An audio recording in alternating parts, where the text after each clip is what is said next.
Hey everyone! Today, we're diving into the world of TV casting. And let me tell you, some roles are just meant for certain actors. When you think of these characters, it's hard to imagine anyone else in the role. From villains to heroes and everything in between, here are 15 TV characters who, let's be real, couldn't have been played by anyone else. Don't know who you're talking to, so let me clue you in.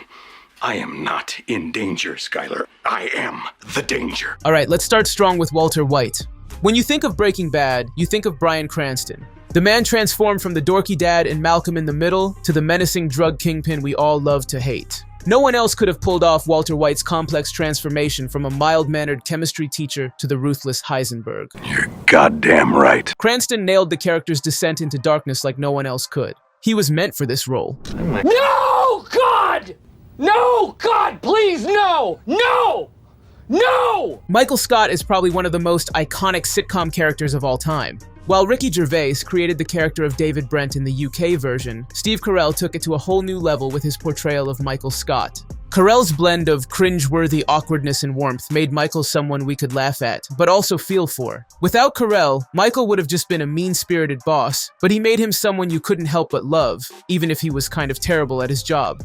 Tony Soprano is the quintessential mob boss. James Gandolfini brought an unmatched depth to Tony, capturing both his brutal, violent side and his vulnerable, conflicted nature. Gandolfini made Tony a character that was scary and sympathetic at the same time, and no one else could have balanced those complexities like he did. Tony's ruthless behavior and his therapy sessions were both equally believable under Gandolfini's command. In The Wire, Omar Little walks the fine line between being a criminal and a kind of vigilante. Played by Michael K. Williams, Omar became a character who was terrifying to his enemies but had a deep code of ethics. Williams brought such incredible depth to Omar that no other actor could have made him as captivating, charming, and menacing all at once. Omar's whistle before a robbery? Classic. That's a role only Williams could own. But now that I know a bit more about you, well, suddenly you don't look so good, sis. Dr. Frasier Crane is a character with a lot of ego, but also a lot of heart. Kelsey Grammer's portrayal of the pompous psychiatrist has been nothing short of legendary. He made Frasier lovable, even though he was often insufferably smug.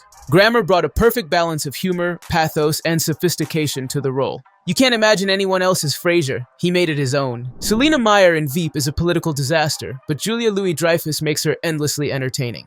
Louis-Dreyfus took what could have been a one-dimensional, awful politician and turned her into one of TV's most iconic characters. Her impeccable timing with both comedy and drama made Selena one of the funniest and most frustrating characters in TV history. Honestly, no one else could have brought the biting sarcasm and vulnerability to the role like she did. We can't talk about iconic TV characters without mentioning Tyrion Lannister from Game of Thrones. Peter Dinklage's portrayal of the sharp-tongued, intelligent, and vulnerable dwarf nobleman was a game-changer. Tyrion was one of the most beloved characters, and Dinklage brought such nuance and depth that it's impossible to picture anyone else in the role. Don't try to stop me. Oh my God.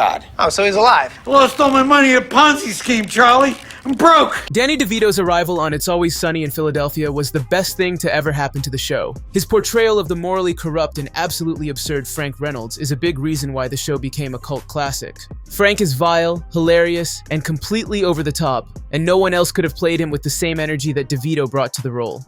Very good. Thank you very much. Good to meet you. Yeah. Don't drink and drive, but if you do, call me. When we first saw Saul Goodman in Breaking Bad, Bob Odenkirk was known for his comedic chops, but he transformed Saul into one of the most complex and tragic characters on TV. Odenkirk's performance, especially in the spin-off Better Call Saul, was an acting revelation. He took Saul from comic relief to a man who was deeply flawed, but in a way that made audiences root for him despite his moral failings. Fact is, Walter White couldn't have done it without me. I thought you would go out there and yell at him. Yell at him, fire him. Look, believe me, you do not want me involved in this. People will think you're a tattletale. Don Draper is the kind of character who could easily become a cliche, the handsome, mysterious ad exec. But Jon Hamm brought so much depth to Don in Mad Men. He perfectly captured the suave charm and the deep internal conflict of a man constantly trying to hide his true self. Don Draper could have been a cardboard cutout in anyone else's hands, but Hamm gave him heart, making us care about a character who, on paper, was deeply unlikable. I don't make mistakes. I'm not just like the rest of you. I'm stronger. I'm smarter.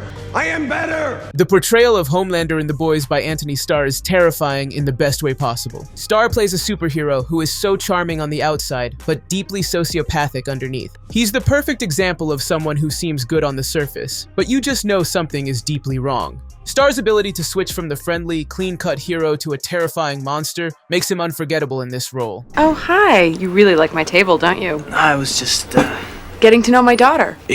Are you my new daddy? Lorelai Gilmore is one of those characters you just can't imagine being played by anyone else. Lauren Graham brought wit, charm, and a unique warmth to Lorelai that made the character a fan favorite. Whether she was cracking jokes with her daughter Rory or navigating her quirky relationship with her parents, Lauren Graham was perfect for the role, making Lorelai one of TV's most iconic mothers.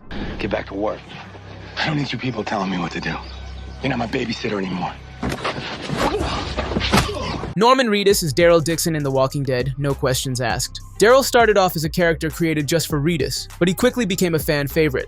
His gruff exterior and unexpected loyalty made him the heart of the show, and Reedus gave him a vulnerability that was essential in making Daryl not just a badass, but someone audiences deeply cared about. The coaches and owners not giving me the shit I need to win. Atlanta, you're fucking out. Kenny Powers is now a free agent. Kenny Powers from Eastbound and Down is the kind of character who could easily be annoying. He's brash, rude, and totally self-absorbed. But Danny McBride's portrayal of Kenny makes him so much more than just a jerk.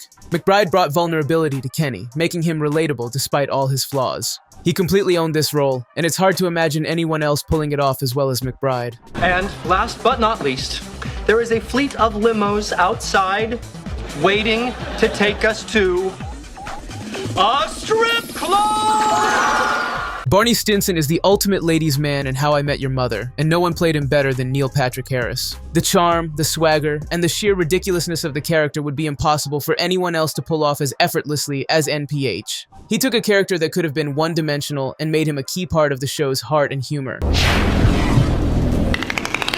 And there you have it, 15 TV characters who just couldn't have been played by anyone else. These performances were so perfect it's impossible to imagine another actor in the role.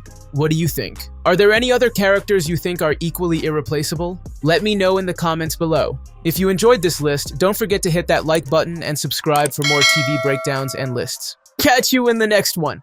I totally sabotaged myself. And now I'm smoking.